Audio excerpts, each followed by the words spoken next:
il s'agit de prendre des initiatives, pour le coup, et de faire exister ses idées. Pour que vous compreniez, je vous ai mis un petit truc derrière, qui s'appelle en philosophie le pragmatisme. Je vous raconte une petite anecdote. Il n'y a pas si longtemps que ça, il y a quelques temps maintenant, j'étais à Bourges à l'époque. Et c'est un moment difficile de ma vie, parce que vivre à Bourges c'est dur. Et c'est moitié une blague. Et j'étais dans une librairie. Voilà, j'avais trouvé une librairie. J'ai erré dans la ville de Bourges. Et je trouve cette librairie, et il se trouve que quand je rentre dans la librairie, les libraires, ils étaient 3, étaient pris dans une discussion vraiment enflammée sur la question de la liberté. Ils se demandaient si la liberté existait. Alors j'ai soigneusement évité d'aller au rayon philo immédiatement, parce que je savais sûr que sinon ils allaient me faire débattre sur la question.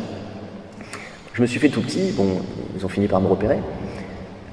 Et ce qui est très intéressant, c'est qu'ils étaient là à savoir est-ce que la liberté existe, est-ce qu'elle n'existe pas. Pourtant, je suis à peu près sûr que si je m'étais dirigé vers n'importe lequel d'entre eux et que j'avais mis une baffe, soudainement, il aurait suffisamment cru en la liberté pour m'en croire responsable. Ce que je veux dire par là, c'est qu'on peut ergoter 150 ans sur des idées, mais la vraie question, c'est quels sont les effets de ces idées. Par exemple, quoi que vous pensiez de la liberté, qu'elle existe, qu'elle n'existe pas, vous menez une vie comme si elle existait, en permanence. Et vous menez toute votre vie, je suis persuadé que si votre conjoint vient vous voir et vous dit « Excuse-moi, j'ai eu un moment d'égarement hier soir, il se trouve que je t'ai trompé », et puis qu'il ajoute « Oui, mais tu comprends, il y avait une série de causalités qui m'a mené à te tromper, j'étais absolument pas libre », je suis sûr que vous allez douter de cette idée. C'est-à-dire que vous croyez profondément que les gens sont responsables de ce qu'ils font, qu'ils sont libres. C'est pareil, on peut ergoter 150 ans sur est-ce que les hommes sont faits ou pas pour vivre ensemble, mais la vérité c'est qu'on prend des décisions tous les jours qui tranchent la question, pour le coup. Et ce qui va être intéressant, c'est plus d'être dans le ciel des idées, le ciel des philosophes, pour décider un petit peu quelles idées valent le coup, quelles idées existent. Non, ce qui est intéressant, c'est plutôt de se dire, concrètement, j'ai déjà tranché le problème en pratique. J'ai déjà décidé si la liberté existait. J'ai déjà décidé si les hommes sont faits pour vivre ensemble. Maintenant, est-ce que ça marche ? Est-ce que ma manière de fonctionner, voilà, si vous êtes persuadé que les hommes ne sont pas faits pour vivre ensemble, vous allez avoir tout un tas d'actions dans la vie de tous les jours. Moi, je pense à mon papa qui, par exemple, à chaque fois qu'il vient chez moi, ferme mon portail. Il tient à ce que mon portail soit fermé, que ma maison soit en sécurité. Parce que pour lui, dehors, c'est un truc flou. Les gens ne sont pas forcément faits pour vivre ensemble. C'est un acte, un petit acte, mais qui montre le fait qu'il a déjà tranché cette question, même si c'est jamais posé probablement cette question. Mon papa est dans la finance, alors quand on parle de philo, il décroche pour le coup. Je ne veux pas, je décroche quand il parle de finance. Mais ce qui est intéressant en fait, c'est ce qu'on appelle le pragmatisme. C'est-à-dire, c'est se dire, le pragmatisme, c'est une école philosophique américaine qui dit une chose simple, qui dit en fait, l'intérêt c'est de voir les effets d'une idée. C'est de voir son utilité. Si vous pensez que les hommes sont faits pour vivre ensemble, ça va se concrétiser en actes, concrets dans la vie de tous les jours, et est-ce que ça va avoir de bons effets ? Est-ce que ça va être plutôt positif ? Par exemple, vous savez que y a un truc qu'on appelle en management l'effet Pygmalion, c'est qu'en fait vos subalternes ont la fâcheuse tendance à devenir ce que vous croyez d'eux. Si vous êtes persuadé que c'est des bons à rien, croyez-moi, ils vont vite le devenir. Ça me rappelle une cadre que je suivais dans un magasin et qui était toujours derrière ses employés. Toujours. Et je dis, mais pourquoi vous faites ça ? Elle me dit, mais parce qu'ils sont mauvais. Ils sont mauvais et ils font tout de travers.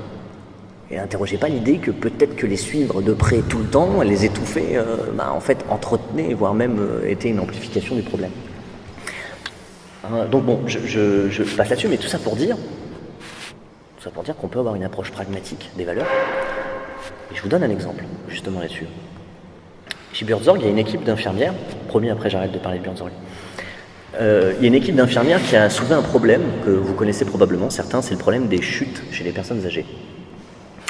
Avec le risque toujours possible d'une fracture du col du fémur. Et le problème, c'est que la pose d'une prothèse ne permet pas toujours un retour à 100% d'autonomie. Donc elles se sont dit, ces infirmières, que la prévention était essentielle. Alors elles ont essayé d'organiser quelque chose. Elles ont fait un partenariat avec d'autres infirmières, elles ont fait venir des kinés, elles ont fait venir des ergots sur les risques des chutes. Elles ont créé des réunions d'information pour les éviter. Elles ont utilisé le réseau interne de Buurtzorg pour pouvoir informer un maximum de gens. Ce qui est intéressant là-dedans, c'est qu'on voit concrètement quelque chose. C'est-à-dire c'est avec des initiatives concrètes qu'on libère les compétences. Et je me suis posé la question si c'était peut-être pas une des raisons d'être du cadre, pour le coup, de soins. c'est-à-dire faire exister la raison d'être d'une équipe en libérant les compétences afin que soient mis sur pied véritablement des initiatives concrètes qui font exister cette raison d'être. En tout cas, si on ne veut pas que le cadre de soins soit juste un manager. Parce qu'on peut vouloir ça, mais manager, ça veut dire gestionnaire. Ça veut dire qu'on est un pur gestionnaire. Et donc, on fait de la gestion. Et vous savez, souvent dans la littérature anglo-saxonne, on oppose la figure du manager à la figure du leader. Pour dire que le leader, c'est celui qui essaie, justement, pour le coup, d'être autre chose que simplement un gestionnaire et qui s'adresse, qui essaie de mobiliser les ressources chez ses subalternes. Alors, je voudrais aller vers un grand 3. Je ne sais pas du tout depuis combien de temps je parle. C'est un temps qui me paraît long. Je suis long? Non. Dites-moi, oui. Ça fait 1 heure ou pas? Non, ça fait pas 1 heure encore. Ok, je passe à mon grand 3 alors. J'aimerais finir là-dessus ce soir.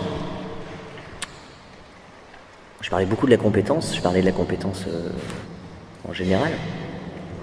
Et j'aimerais parler de la compétence des soignants, et puis j'aimerais parler de la compétence des patients. On sait que dans les organisations de santé, la vraie finalité, c'est censé être le soin. Le soin, ça veut dire quoi? Ça veut dire aider. Ça veut dire soulager un être vivant de ses besoins et de ses souffrances. Le problème, c'est qu'il y a le mot aider dans cette histoire. Et le mot aider, il est extrêmement ambivalent quand on le regarde de près. Aider, ça peut être... même quand on regarde l'étymologie, déjà l'étymologie en soi, elle est problématique. Pourquoi aider, c'est adjutare en latin, ça veut dire soulager quelqu'un. Mais aider, c'est aussi le fréquentatif adjuvare qui veut dire seconder quelqu'un. Donc ça veut dire que dans le mot aider, on a 2 choses. On a à la fois l'idée de prise en charge, pour le coup, c'est-à-dire qui insiste sur une forme un peu d'inégalité entre le patient et le soignant.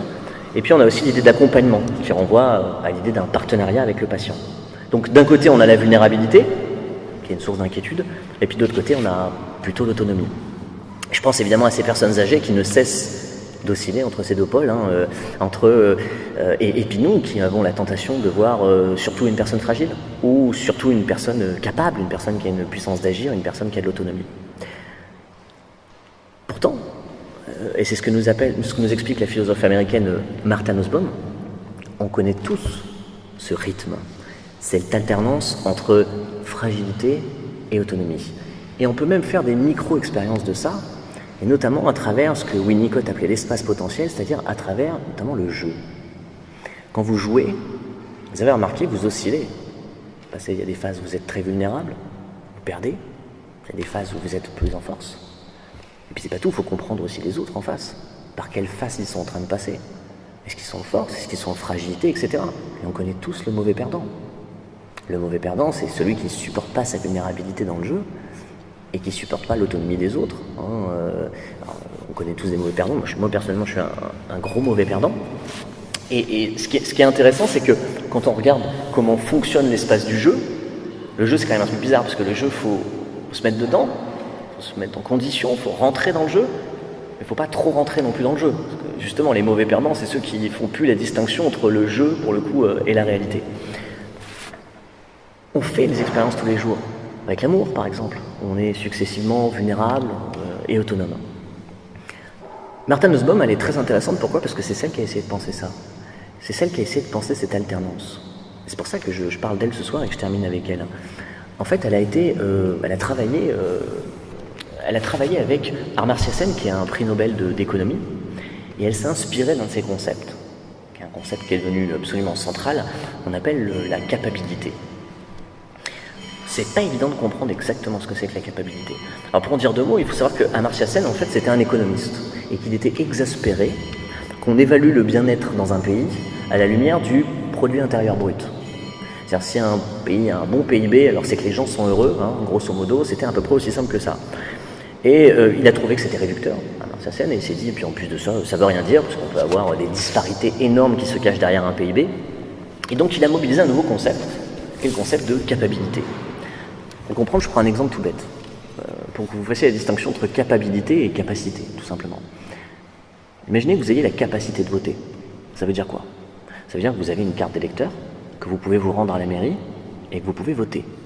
Ouais, mais c'est très loin de suffire. La capacité, c'est quoi? Eh bien, c'est toutes les possibilités concrètes dont vous allez avoir besoin pour rendre réelle une capacité. Avoir la capacité d'aller voter, ça ne suffit pas. Il va vous falloir une éducation. Il va vous falloir une information. Il va vous falloir une liberté d'expression pour débattre, et ainsi de suite.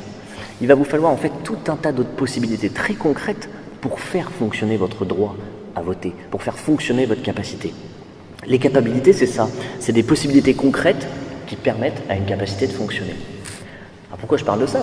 Philippe Svendra, que vous connaissez peut-être certains, parce que c'est un cadre sup de soins, mais qui s'occupe en partie du DU d'éthique à Paris, dans un article qui s'appelle « Un regard sur le soin », que vous pouvez facilement trouver, nous explique justement que ce qu'a perdu un patient, ce sont les capacités. C'est-à-dire, ce qu'il a perdu, ce sont des possibilités concrètes, pour le coup. Et l'idée, c'est de partir de ça, c'est-à-dire de partir de cette vulnérabilité concrète pour remobiliser une puissance d'agir. C'est-à-dire, pour penser l'autonomie, il faut d'abord penser la fragilité. Ce qui suppose qu'il y ait des facteurs de conversion qui permettent justement le passage de la stricte capacité à la capacité. Notamment, si on veut faire du patient, par exemple, un partenaire du soin, ça suppose, par exemple, qu'il n'ait pas une information, qu'il ait une information, partagée. Ça suppose qu'il y ait une synergie cognitive entre les soignants et celui qui est soigné. Ça suppose d'établir un contexte de connaissance mutuelle, un référentiel opératif commun, etc., etc. L'idée, c'est que il faut mobiliser, il faut, comme dit Svendra, il faut repossibiliser véritablement le patient. La vieillesse, la maladie, le handicap sont de nouvelles allures de vie. Et on sait tous que lorsqu'on vieillit, il ne s'agit pas de retrouver ces capacités qu'on a pu avoir lorsqu'on était jeune. Non, il s'agit d'en acquérir de nouvelles. Et à ce sujet, alors là je m'aventure un peu sur les terres de Éric Fiat, pour ceux qui connaissent un petit peu Éric Fiat, et en plus je me suis fait la réflexion en entrant dans cette pièce tout à l'heure, et je trouvais ça intéressant. Je ne sais pas si vous avez vu sur le fronton de la chapelle, il y a l'adage de la charité. Vous savez ce qu'on appelle la charité, c'est-à-dire aime ton prochain comme toi-même. C'est quelque chose qu'on ne voit plus trop. Pour une raison simple, et Éric Fiat nous explique qu'en fait on est passé de l'amour à la question du respect de la dignité dans le traitement du patient.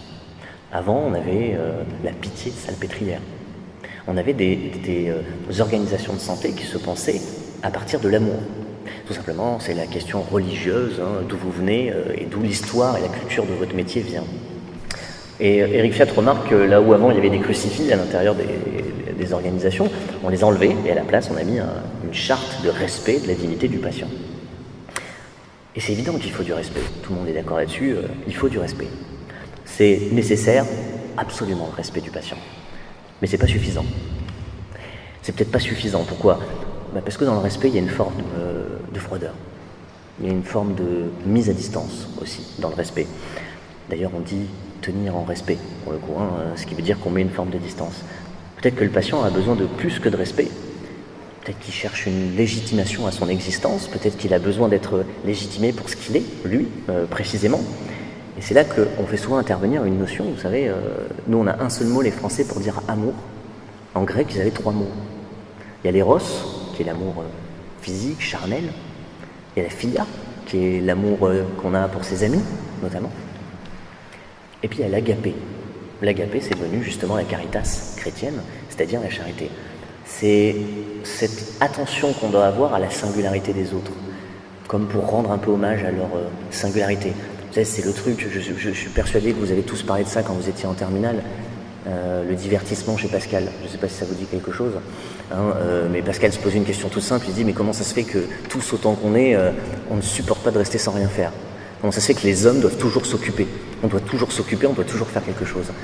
Tout simplement, Pascal dit si on reste trop longtemps sans rien faire, dans le coin de chaque pièce, il y a toujours le même monstre qui apparaît. Ce monstre, c'est la pensée de la mort. Pendant très longtemps, j'ai cru que Pascal nous disait on a peur de mourir.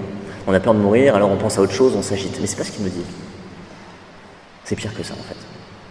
C'est dès que, si vous laissez la pensée de la mort s'installer en vous, vous comprenez la vacuité de votre existence. Vous comprenez qu'au fond, vous auriez très bien pu ne pas exister. On dit toujours que l'homme, c'est l'être qui a conscience de sa mort. Ouais, il a surtout conscience du fait qu'il aurait pu ne jamais exister. Que ça s'est joué à peu. Vos parents ont fait un truc à un moment qu'ils auraient très bien pu ne pas faire. Et vous ne seriez pas là. Hein. C'est l'angoisse de Sartre qui se dit tiens, le banc aurait pu ne pas exister, ça n'aura rien changé.